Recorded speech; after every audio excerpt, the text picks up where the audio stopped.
All right, welcome back to the KnivesFAST channel, guys. It is time for an overview of this knife. Guys, you can't see Ren and Stimpy and Powdered Toast Man, a log and TV and Choo Choo, but we're going to talk about them. We'll do some different angles, but I've had so much trouble with focus. I'm just trying to make this more simple, and yeah, maybe I can. Let's see. What if I pull them? No, it'll ruin the focus. So anyway, you know they're there, and we will show them on live streams and other videos, but for the reviews, I may do more of this style so that you can see what I am doing. So this is the Chris Reeve Umnumzaan. This comes by way of awesome viewer Andrew Haubert. Andrew is a great part of the community and a really awesome supporter of the channel. He has sent me so many of his knives, from high price to lower price to everything in between. He's willing to send whatever, and this, guys, is a $500 knife. So that is special that he feels he trusts me and loans me such an awesome knife. So this one is, again, made by Chris Reeve Knives in Idaho. It is a titanium knife, and you can see here it is a full frame lock. You have this great contouring, milling in the titanium. They are flat scales. Your screws do stick just slightly proud. And by the way, the reason I'm calling this an overview is I didn't do a lot of cutting with it, and I didn't carry it outside the house. So it's not really a full review because of that. Now, your pocket clip is not deep carry. You have about that much sticking out of your pocket. It is also not left side friendly there, as you can see. It is only right side. You do have a lanyard hole there, and we'll talk more about that in a minute. There's no lanyard there, but I believe it comes with one. You have this kind of gray blasted finish to the titanium. You have the Chris Reeve logo for your over travel stop, and a lock bar. Yep, I see it now. Wait, hold on, let me make sure. Yep, there's definitely a steel lock bar interface in there as well up in here. So you can see that. See, I'm still struggling with the focus even without them there.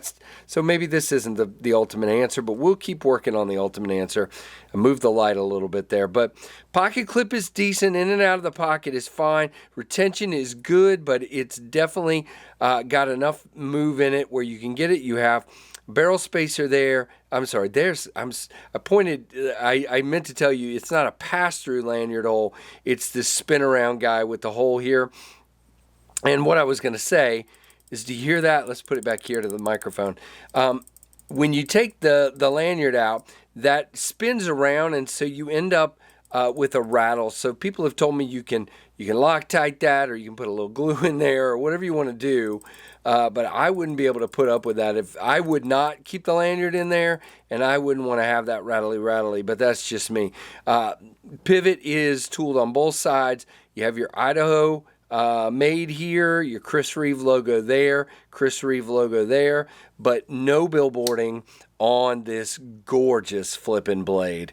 You have a Tanto with kind of a more of a scraper into it. You have jimping up here all the way out here, and you have a nice landing spot for your thumb, like a harpoon kind of thing going on here. Really nice. You have a deep hollow grind, and let me just and I've only cut with this twice, guys, so this will be number 3. But if you look here, can we get this on camera now? Wow, okay, so this may be another issue with this way because there's not enough room to get my hand in here. But there you go. You can see definitely a smooth, look at that. Look at that, smooth cutter. Really, really nice.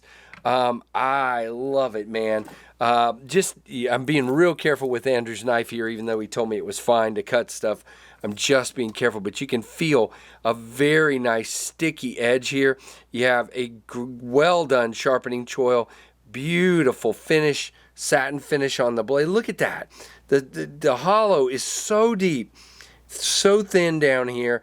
The tolerances on this knife are fantastic. Now, this is not your fidgety knife. You can thumb flick it open. I cannot middle finger flick it, and it is more of one you want to help down. It is not a shake shut knife.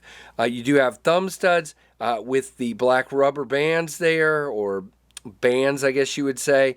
I mean, just nice. Now, it is, let me look at it off camera, dead centered. Again, I can fairly easily flick it out. People were telling me I wouldn't be able to do that, and I can. It is like 90% lockup. Look at that.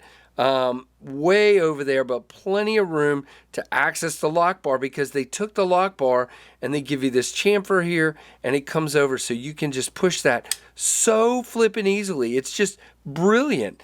Lock bar access in a different way, but so good. I like it a lot. And again, so smooth. It is hydraulic and smooth. Again, it is not going to be your fidget knife. This is a work knife. Now, I can't. This is supposed to be a front flipper tab. I can't. I have tried. I'm not going to do it right now. I cannot do it. So for me, it's a thumb stud only knife. And, you know, that's fine. That's fine. It is not a problem. Whoops. It is not a problem at all. Now, don't put, it's still like any other frame lock, don't put pressure on that lock bar. So see, you can just see the knife so much better. That's why I'm trying to do it this way.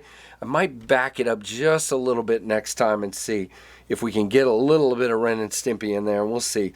8.45 inches overall, 3.68 blade length, inches that is, 0.14, so it's not super thin stock, but again, it's meant to be a work knife. It is not, you know, a really slicey thin knife, but it's got that ridiculous hollow grind that makes it thinner.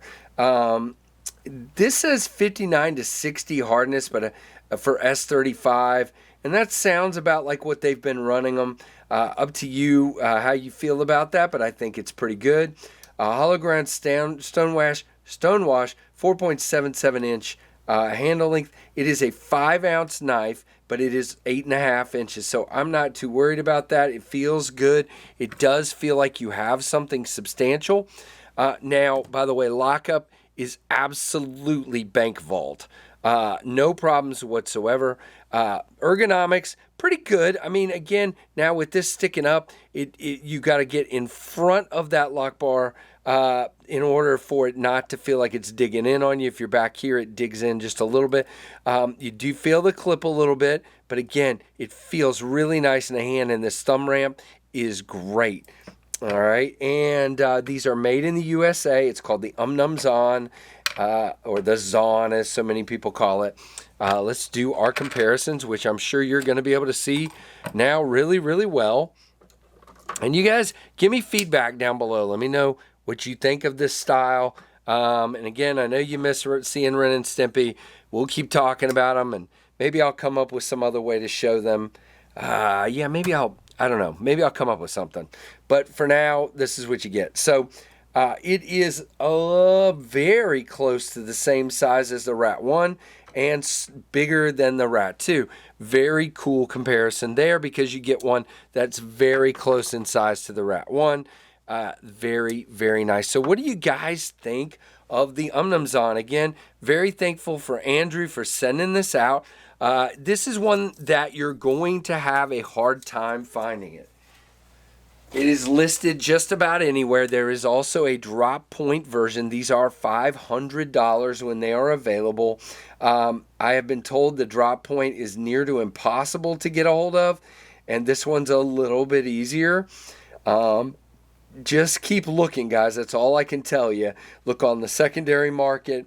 Ask around, and maybe you'll be able to get a hold of one. But really cool of Andrew to loan this to me, and I will be getting this back to him ASAP. So, guys, let me know what you think of everything here today. Give me a thumbs up. Thank you so much for your support and for watching the KnivesFAST channel.